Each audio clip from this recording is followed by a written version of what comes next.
Salam vatandaşlar. Men şu videonu çekmemin sebebi Türkmenistan'ın hal yağdığı gün-günden ervetleşiyor. Başımıza gelen bir kanun gelen çekirtke Türkmen halkını yine de ezmeye devam ediyor. Öňe atası Haramulu indem oğlu Serdar çekirtke halk bilen işi yok.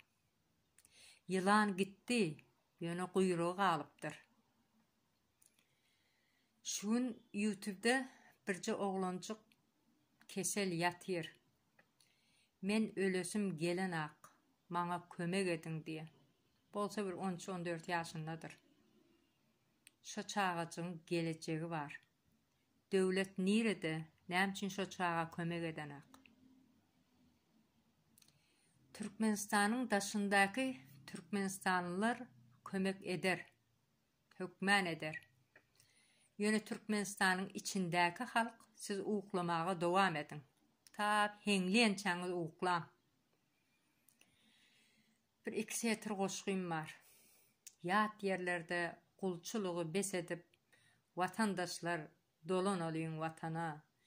Bütün dünya otur bize seyredip vatandaşlar dolan olayın vatana. 30 yıldır diktatörler baş oldu. Şol sebepli Türkmen halkı aç kaldı. Çağalarımız enatadan daş kaldı. Vatandaşlar dolan olayın vatana. Ata vatan ehli Türkmen halkınki. Vatan değildir dine haramlarınki. Olurun bolşu bütün dünyaya gülkü. Adalatı getirelim vatana. Devletimiz halkı eklep bilenok, halkın halından haber alanok.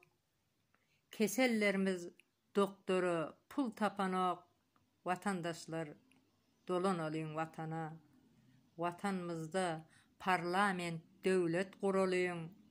Neslimizi halal terbiye berelin. Täze ösüş bilen öňü ýörälin. Vatandaşlar dolan olayın vatana. Indi diktatörün zamanı geçti. Türkmen devletinin ırsgaly gaçdy.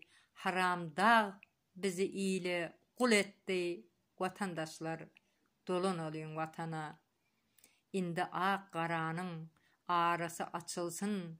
Tutsoglaryň günäleri geçilsin. Saylaw edip parlament devlet seçilsin. Vatandaşlar yörgüdeliň vatana. Türkmen halky garyplygy çekmesin. Çağalarımız kesel bolup ölmesin. Enatalar kömek sorap ağlamasın. Ağzı birlik bilen gazan alyň vatany. Vatandaşlar yörgüdeliň vatana. Vatandaşlar dolan olayın vatana. Hoş, sağ olun.